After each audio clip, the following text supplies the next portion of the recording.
Jadi jangan tunggu Siratal Mustaqim itu nanti datangnya. Siratal Mustaqim sudah ada sekarang ini. Bagi manusia yang tidak ditunjuki oleh Allah, maka ia membayang-bayangkan saja. Ia mengangan-angankan saja apa yang tidak diketahuinya. Dianggapnya Siratal Mustaqim itu bagaikan rambut dibelah 7 dan tajamnya 1000 pedang. Mana mungkin manusia bisa lewat? Mana mungkin kutu bisa lewat? Jangankan seluruh manusia, Nabi Muhammad saja takkan pernah bisa melewati Siratal Mustaqim ini. Nabi Muhammad saja takkan pernah bisa meluncur bagaikan kilat menuju Allah tanpa kehendak Allah. Bila masih kehendak Nabi Muhammadnya, ya neraka. Bila masih kewujudan Muhammadnya di hatinya, ya neraka. Bila masih kehidupan Muhammadnya di hatinya, ya neraka. Bila masih kuasa Muhammadnya di hati Nabi Muhammad, ya neraka. Maka dari itu, Kanjeng Nabi Muhammad itu diciptakan sebagai contoh suri tauladan bagi seluruh manusia.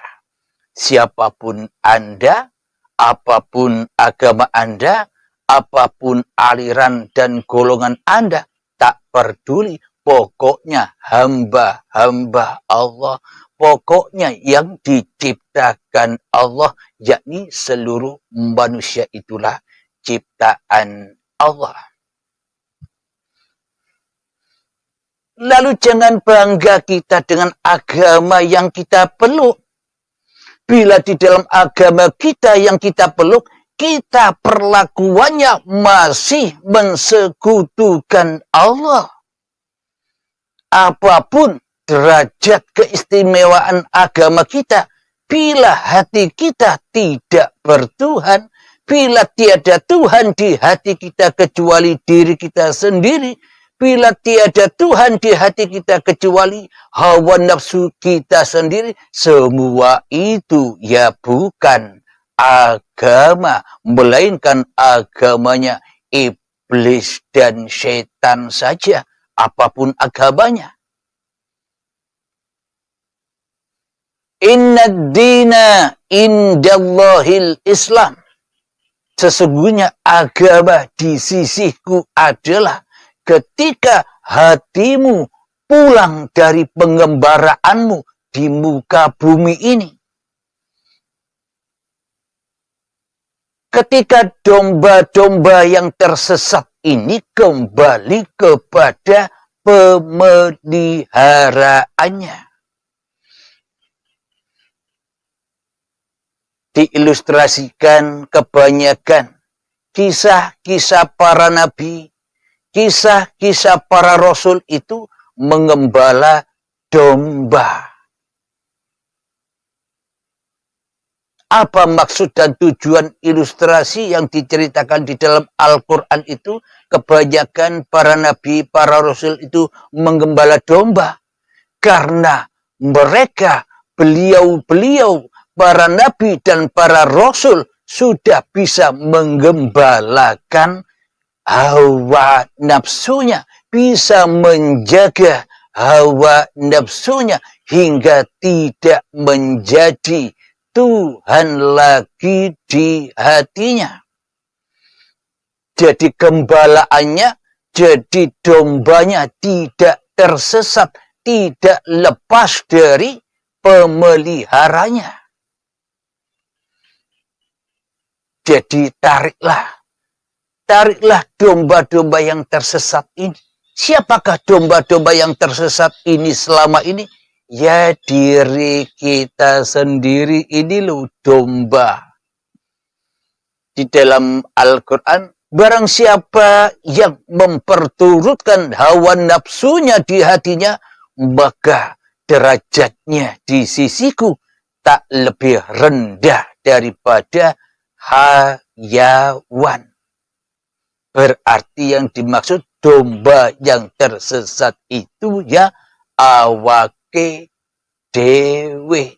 Kita sendiri inilah domba yang tersesat selama ini dari yang punya, dari yang memeliharanya.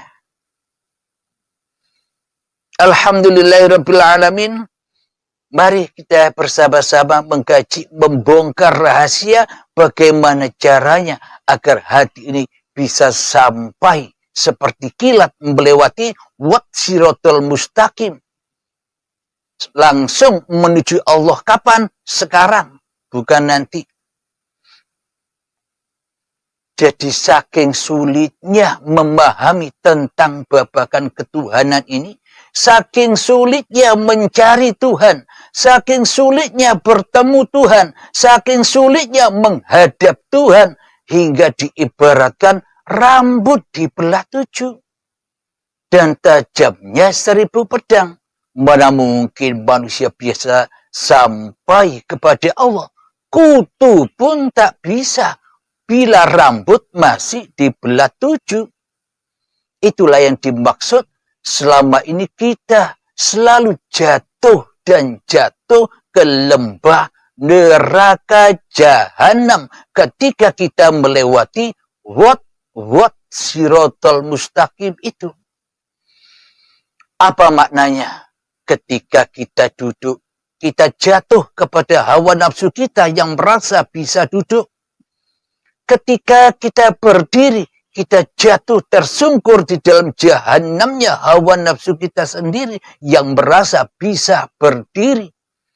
Ketika kita sholat, kita jatuh tersungkur dan terbakar di dalam jahanamnya hawa nafsu kita sendiri yang merasa berkuasa atas seluruh sholat-sholat kita sejak akil balik sampai setua ini.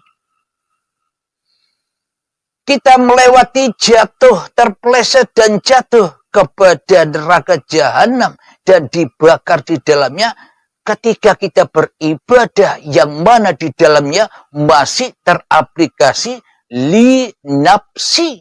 Dirikulah yang melakukan ibadah ini. Sehingga aku berharap-harap kebanggaan di dalamnya. Sehingga aku berharap-harap kemuliaan di dalamnya. Sehingga aku berharap-harap pahala di dalamnya. Sehingga aku berharap-harap surga di dalamnya. Dan sehingga aku berharap-harap semoga terkabul apa yang ku cita-citakan.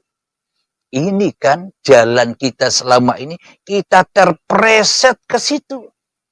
Kita terjerumus ke situ. Dan kita tersesat di dalamnya. Kenapa? Karena kita masih menjadi setan yang terkutuk. Yakni hati yang sombong. Karena kita selama ini yang kita tahu di dalam hati kita hanya kita sendiri, maka kita tak peduli oleh keberadaan yang lainnya di hati kita. Contoh, kita menyatakan dalam hati kita selama ini bahwa setan itu goib. Tak nyata setan itu. Siapapun orangnya, siapapun kiainya, siapapun orangnya pasti mengatakan setan itu goib yang paling wujud, aku sendiri di hatiku. Pasti semua orang bilang begitu di hatinya. Lebih wujud mana antara setan dan diri kita di hati kita? Kan lebih wujud diri kita. Alhamdulillahirrabbilalamin. Akan tetapi firman Allah mengabadikan di dalam Al-Quran.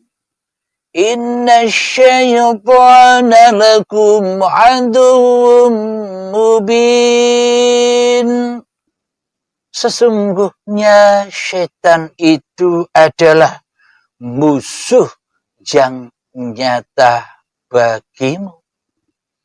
Nah, coba kita cermati di dalam hati kita masing-masing. Siapa yang lebih wujud dari alam semesta ini di hati kita? Allah atau Anda?